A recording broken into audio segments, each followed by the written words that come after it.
This is Speak Up. I am Sandra Schulte. Welcome back to our show. I'm so very happy to have Peter Huessy back with us. For 45 years, Dr. Peter Huessy has worked to protect the United States from nuclear war. Sustaining or improving deterrence keeps the USA safe and prosperous.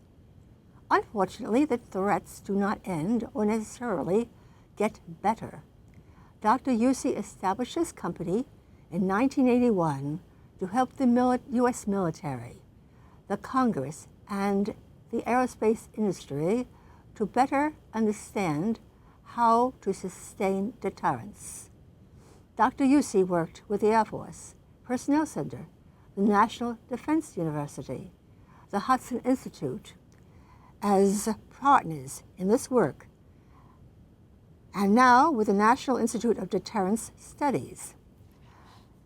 Dr. Huessy writes a weekly nuclear report, hosts a year-long series of nuclear seminars, and since 2010, created and hosted some 28 nuclear triad symposiums at various USA military bases around the country. He has written over 2,000, imagine that, 2,000 reports and essays on security issues while regularly appearing on radio and on television.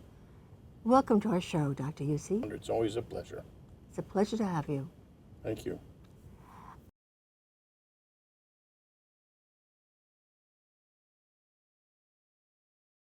The way to go after drones, swarming drones, is basically what we used to call a Gatling gun.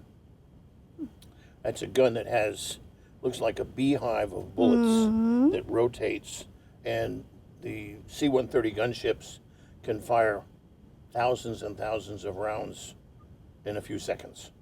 I've seen it operate at a base down in Florida. I remember seeing the thing. It makes a horrendous noise, but we put it in the back of a C-130 transport plane and turned it into a gunship. And that's why these things, those are incredibly, the shells are this long. So when you put thousands of those in a rotary, but it is quite amazing. So the Israelis found that is the best way to deal with it. Their problem is swarming. They know that Iran and the bad guys will just saturate an area, and what happens is the radar goes, they're not quite sure what they see, and so it shuts down. And then on the other hand, you use up your inventory of interceptors because, but in this last go-round in Israel, for example, they had 35,000 projectiles shot at them, rockets, missiles, Wow. and drones. 35,000. Now, I'm a Vermonter. I was born in Colorado. I have to get that in, but I was a Vermonter. Can you imagine if Montreal was launching one rocket at Burlington, Vermont, and it hit a apartment building? How fast would it be for the American people to demand that we take Montreal out? About 3 seconds, okay? Israel lives with, if you add in 2005, 2011, one was a huge attack by Hamas, the other was a huge attack by Hezbollah in terms of rockets. They've had over 100,000 rockets, missiles, and drones launched at Israel proper in the last, let's say, 20 years. And it's episodic, but nonetheless, this is what a country the size of basically New Jersey is. Take 100,000 rockets and launch them at New Jersey. The question is, what do you not hit? Okay? And the Israelis have been able to, prior to having missile defense of any kind, they had, I believe, one fatality for every 72 rockets, missiles, or Wow. drones that were launched at them. Once they put missile defense in place, the number shot up to 1,800. You see the value of missile defense. You go from losing one person for every 72 rockets launched at you to one out of every time. If they launch 1,800, you may lose a person. Now, the Israelis in the last go-around shot down nearly 95% of everything launched at them. Some stuff they didn't shoot down because it went into the desert, went into the ocean, and sometimes out of Gaza, a rocket would go straight up and come right back down where it was launched. Unfortunately, they were launching them from residences, where they would literally build a roof that opened up like a airplane hangar. So when you look at why the Arctic is so important, there are two things: distance and time. It's a very short distance and difficult to see, Reaction time. and the ability to pick up a rocket, know it's coming, find out where it's going, and as I said, intercept it becomes very, very difficult. So you want to keep the bad guys, Russia and China, out. You want to keep the terrorists down on the farm. Don't let them there. And you want the good guys making it a resource for the world. And this is very, very important. The United States has made the oceans safe for commercial traffic because our U.S. Navy. We didn't militarize the oceans. We made them safe for commerce. And it's very interesting. When John Kennedy was president in 1960, all worldwide commercial trade on the ocean, all of it, $87 billion. It's now $31 trillion. So did we make for more prosperity? Yes. Did we make for more economic growth and jobs and peaceful? Open up to the world, really. However, the Houthis in the Red Sea and Suez, with the help of the Chinese, okay, the Houthis need to know where to go find a tanker or go find a commercial freighter. Well, they don't have GPS.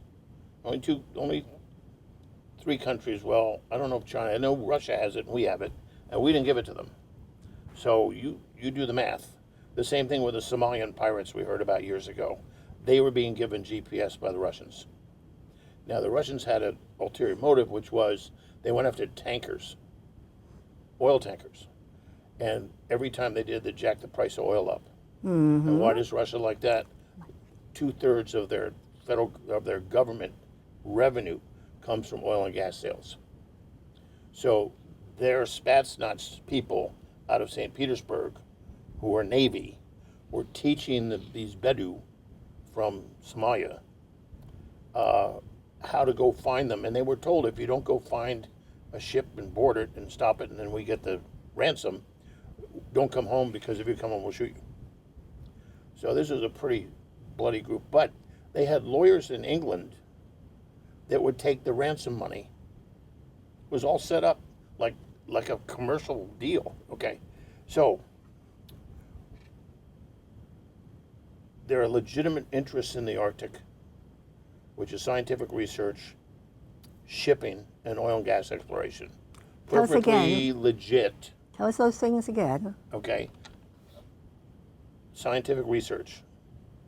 It could be anything. Looking at penguins in the South Pole, I guess, or polar bears in the north.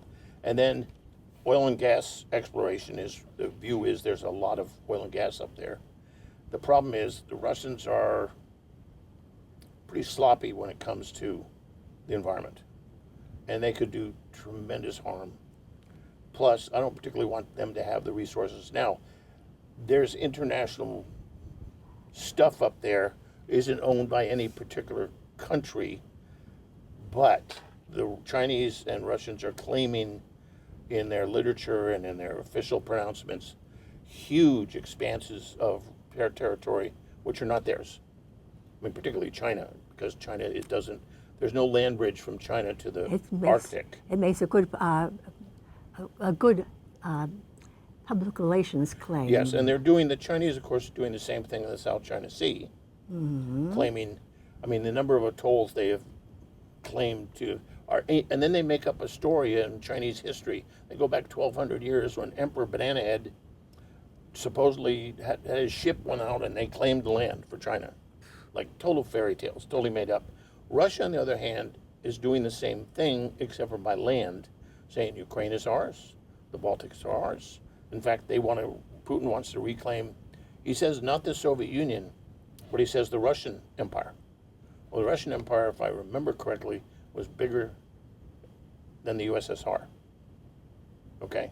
So Putin has his own version of expansion and China has their own advantage, but it's mainly the sea.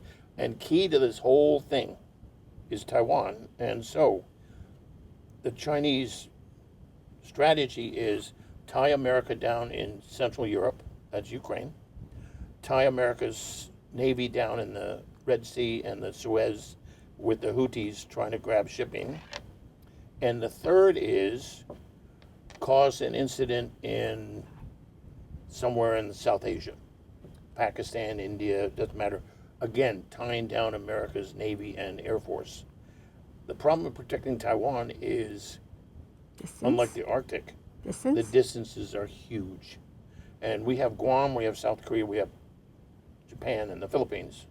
That's nothing closer. So when you want to get to Taiwan and you are facing China, which can launch everything from the mainland, whether it's cruise missiles or ballistic missiles or aiming stuff at your aircraft carriers, you have to stay a certain distance away from mainland China. Otherwise, you'll be at risk because of the missiles that they have. Now, why is Greenland important? Denmark and Greenland are kind of the view that Greenland wants to be independent. And Denmark doesn't like to be considered a colonial power. Now, I'm someone who has a great deal of fondness for the Danes and their country. They built the Thule radar in Greenland, which helps with the missile defense for the United States. It's a perfect place to see missiles coming over the pole from Russia, China, or North Korea, or even Iran. So that they helped us during the previous administrations, I believe it was President Reagan, and they were very cooperative on missile defense. They have a very top-notch military, very good capability, but it's niche capabilities. They're a relatively small country, however, they're very good friends of America. Now, I know they don't particularly want to see Greenland go as an independent country, but what President Trump, I think, is thinking, why don't we make Greenland a territory like Puerto Rico, the Virgin Islands, or Guam? Then they can have the benefits of being part of the United States, but they're not a state. They only have, I think, 50-some thousand people. I may be wrong, but I think that's about right. So they don't have the capital in order to do the investments necessary. But if we did mineral exploration, oil and gas exploration, I've always thought get the Canadians who are very good at building icebreakers and get them on their, get them off their duff and get them to build more because we don't have enough. We have like one or two. It's ridiculous. But put icebreakers up there, do scientific research, do mineral development, do oil and gas development, and don't hide it. Have military capability to extend our reach in order to keep the bad guys out. It's pretty simple. And that was, you take Panama. People all getting aghast about the president saying, well, we have the right to use military force in Panama. It's in the treaty. If Panama gives control over that canal to the bad guys, and they were doing this with China. China was managing each side of the port, and if they shut that down during a conflict, our Navy could not get from one coast to the other, and neither could commercial shipping or anything. So the chances that the Chinese would, it doesn't hurt them for West Coast stuff not to get to the East Coast of the United States and vice versa. So we would have under international law, and I remember my classes at Columbia University Law School on the constitutional law of American foreign policy, absolutely we have the right to keep that canal open. Well, and by force of arms, okay? So when you look at Greenland, well, we bought Louisiana Purchase from France. We bought Alaska from Russia, which, by the way, Putin now wants it back, saying the sale was illegal. Can you imagine giving him Alaska? And we took the 13 colonies away from Britain.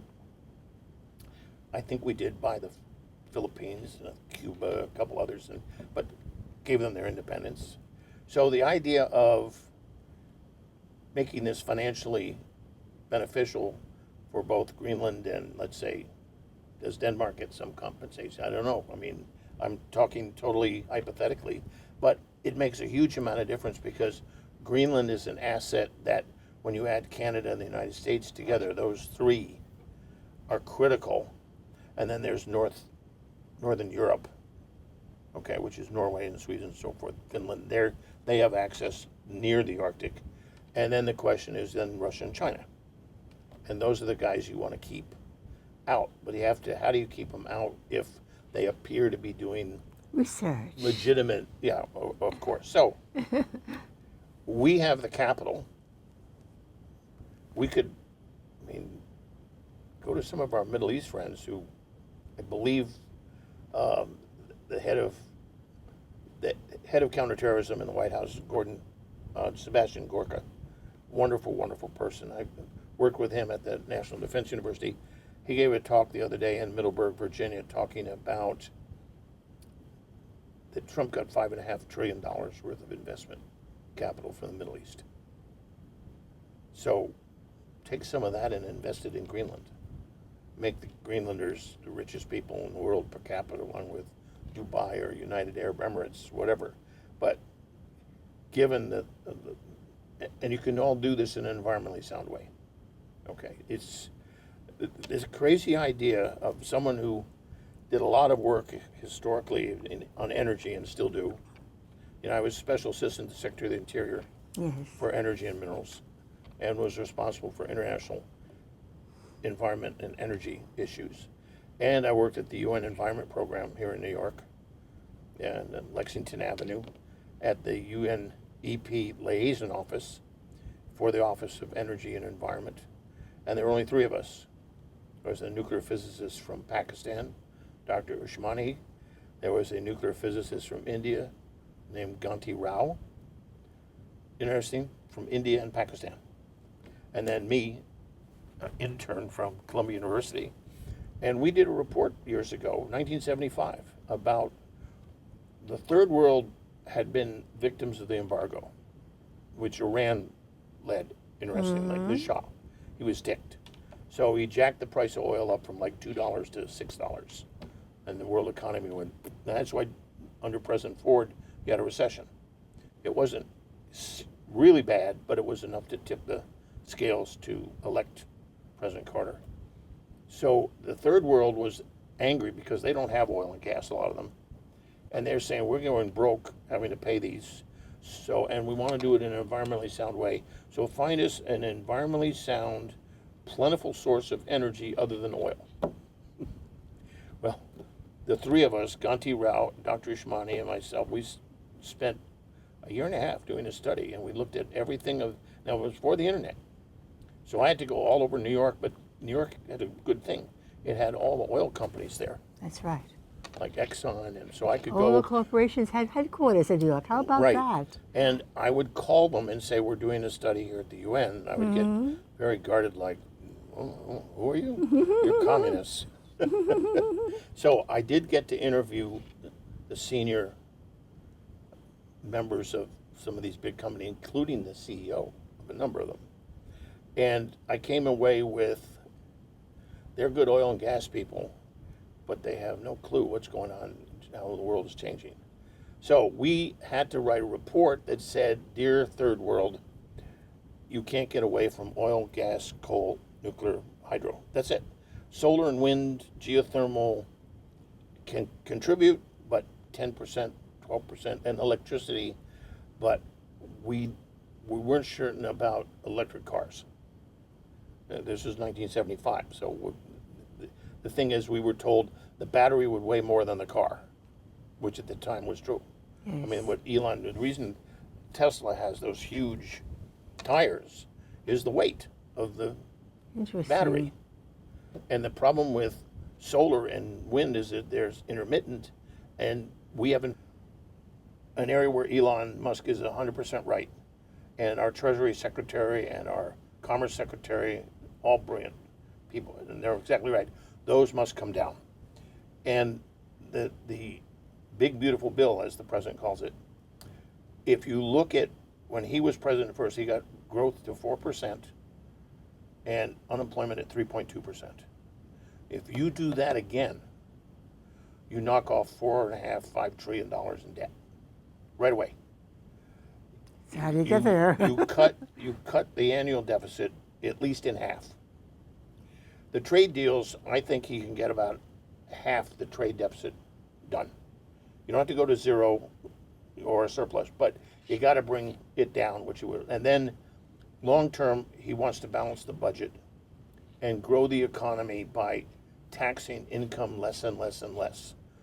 His idea is to go back to the pre-income tax years in America, where our economy we were the biggest economy in the world. And from our revolution to, 1830, we became the richest country in the world. From basically whatever we had in 1776, I don't know, but Britain was number one. We surpassed Britain, I think, in the mid-1830s, whatever. And we also had our industries here in America. Yes, and so the idea is we call it reshore, meaning bring back to our shores American ingenuity and creativity and manufacturing and industry. Now, people say, you can't do that. Well, that was the whole idea of the deal with Japan, with Nippon Steel.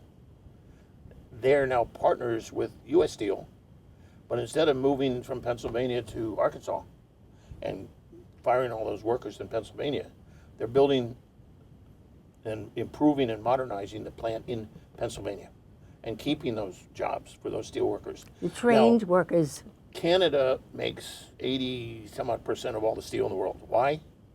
They pay half the cost of making steel out of the government's pocket. You can't compete with that. And that's why Trump is trying to change the trade deal with Canada. We only make about 10% of the steel in the world, though we have the best steel makers, along with Japan, the two of us. But we are a very small number of folks in terms of the steel business. And the key there is bring it back, and this deal with Nippon is the first ingredient to that, which is a partnership where the President of the United States gets to pick the board of directors of the new company. So no worry that Japan is going to shut it. They won't shut us down. They're great partners in this deal. And I envision that kind of deal to be done everywhere. And the thing is, China raises $2 trillion in our capital markets every year. I mean, they go to investors in Wall Street and say, hey, you want to invest in, Podong Banana Head factory in Guangdong province? Okay, make a ton of money. And hopefully Wall Street was firmly in bed with the Chinese, and Trump is basically trying to say, out. You got to get in our bed. America is where I'd like to see those $2 trillion, instead of being invested in China, invested in America. Okay, so there's a vision here. And the other thing to say, China has real weaknesses, Russia has real weaknesses, North Korea, Iran, Venezuela, Nicaragua, all their client states all have real weaknesses, economic in particular and demographic. However, you don't beat weakness by being weak yourself. So we have to have the strongest economy in the world. And Trump isn't messing around when he says, I can do 4%. Now, the Fed down in Atlanta predicts that the economic growth rate for the second quarter will be 4%. That's up from his minus 0.5% previously. That's extraordinary. But Trump did get 4% growth. And everybody in America, whether it's Trump, it doesn't matter who it is, you need 4% growth to put America to work. And we have able-bodied men between 18 and 32. We have like 10 million of them. We're sitting on their butt doing nothing. Being paid to sit on their butt but do nothing. And it's crazy. Yes. And they're at home with their parents, and they're not going to school. More women go to college, law school, and medical school now than men. Complete flip from what it used to be. And we told men that you're toxic masculinity, you're too rough, or you're too evil or mean, or whatever it was. And we basically have beat young men over the head. And the Democratic Party wonders why they have a real problem attracting male voters. Okay? So when I look at this overall, the president's Peter, I think we're running out of time. I know. I would just say, there is a plan and there's a good strategy, and we're on the road. We got a lot to do, and for American people, this is what I want them to seriously look at what we're doing, and take a look at it with an open mind, and understand this president and his colleagues and his friends are trying to save this country, because we made a lot of crazy mistakes, Republican and Democratic, for a long time, particularly with China, particularly with our military. We kind of went on to sleep, went kind of on a holiday, as General Herensack talks about, went on a holiday from buying anything after the end of the Cold War. And if you lose time, you can't get it back. Okay? You can't go back and say, can we go back to 1991, please, and let's do it all over again? Because now the bad guys have their own calendar, and they're forging ahead, and we're playing catch-up. The thing is, we have good leadership to do that, and our ingenuity and talent will get us there, but it's going to take some time. And resources. This is Speak Up. I am Sandra Schulte. Have a wonderful, wonderful rest of the day.